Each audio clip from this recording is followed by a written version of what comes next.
I don't enjoy MLBB that much anymore, but I have fun playing Wild Rift with friends now. So here is a Wild Rift video. Wild Rift was hyped so much. I also played a lot in the first year.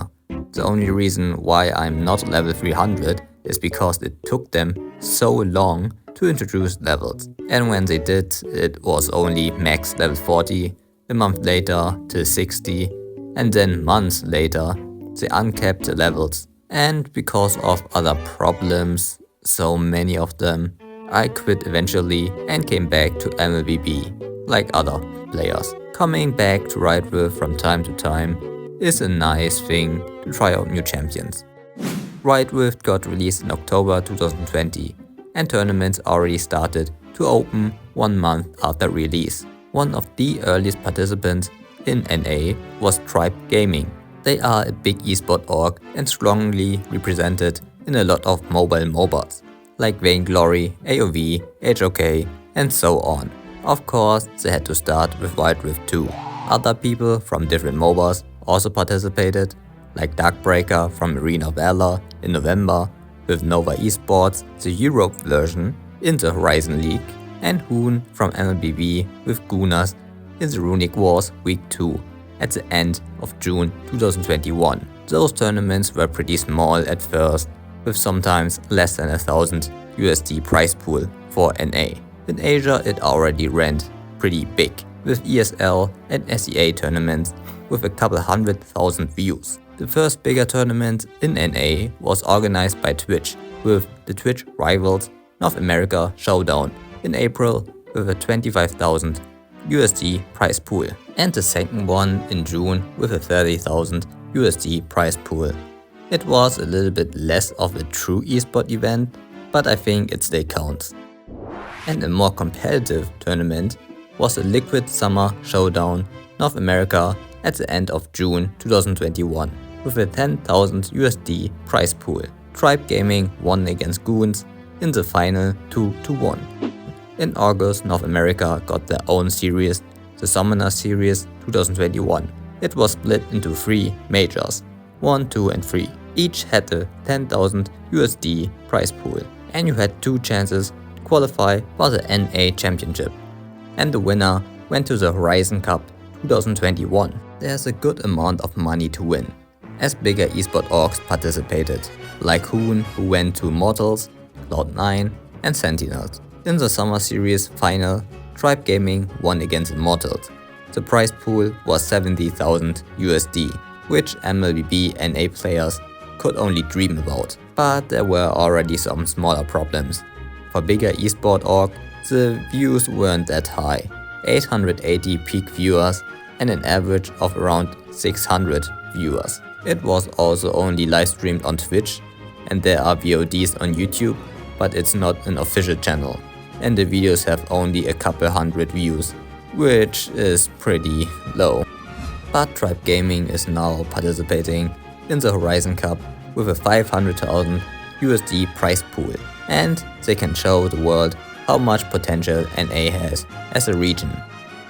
They got second last, 9th place. In the group stage they got a nice 10k views, but single matches only had around 1k. They still got a nice $30,000 prize money, and that was the last big tournament for NA teams this year. There were some smaller runs, around $10,000 prize pool, like Code Red or Rift Masters, and a bunch of smaller weekly tournaments. Most of the tournaments were won by Tribe Gaming, with an 80% win rate, 68 matches won and 17 lost. Immortals, where Hoon was, had a 73.81% win rate, with 46 matches won and 16 lost. But next year it got bigger and better. The Summoner Series turned into the North America Series. The majors prize pool went up to $15,000, and the final had an $80,000 prize pool. Also, now we have 2 spots for NA teams to qualify for the $2 million prize pool Icons Global Championship 2022. Tribe Gaming surprisingly got 3rd after losing to Sentinels in the lower bracket final. Right after the Icon run, the NCO switched from NME new massive ego to Tribe Gaming, replacing old schools, their ADC. Other teams like Sentinels, Immortals and Cloud9 switched players too. At the end, Immortals won against Sentinels in the grand final 4-2. And how did the tournament perform? Better, but still nothing MLB had to fear about. While NACT Fall 2022 only got a $14,500 prize pool, they got a total of 302,000 total views, peak views of 25,325 and an average of 4,561 viewers. WNS only got 33,000 total views with a peak of 2,664 viewers and an average of 1,278. MLB got more than 9 times the total views, more than 9.5 times the peak views, and again more than 3.5 times the average views of Wild Rift.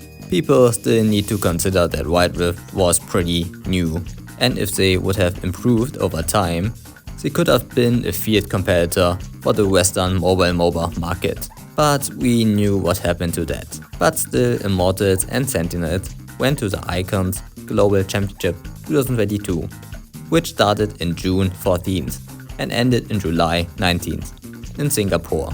Also at the start of WNS, the North America series, Hell's Devil started as a commentator for the EMEA Championship Series Europe and as an analyst for the Icon Championship. The former Vainglory Pro player started in 2016. He got popular after making a bunch of Wild Rift content, especially popular were his guides. But back to the Icon Global Championship. How did it go? A little bit below average, I would say. The Chinese teams dominated the tournament and in Wild Rift in general, placing first, second and third. Both NA teams lost in the group stage, or play-ins. Sentinels are 20th and Immortals got 12 out of 24. The South American teams, the Brazilian Omega Esport, placed 11th, Liberty 16th and Keith Stars 23rd, second last. Immortals got 40,000 USD and Sentinels got 10,000 USD in prize money. Both NA teams only got a couple of thousand total views for their matches. The grand final alone got less than 100,000. And years after, viewership got higher, but almost all regions got cancelled. In late November 2022, Riot Games announced that they will cancel all esports league except in Asia. The last NA tournaments were the Team Liquid Summer Showdown 2022 with a 30,000 prize pool, and Immortals won it against NME 3-1 in September, and the Immortal series with a 10,000 prize pool. It started in December 4th till 11th. Sentinels won against Immortals 3-1. And that's pretty much the end for NA's esport run. All of the esport orgs disbanded their teams and Riot Rift fell more and more. There are once or twice a year a league where teams from Asia can participate, and that's also it for the Asian esport. But there's still hope. The devs changed the game pretty often and put in more game modes for casuals. This is how it looked like now.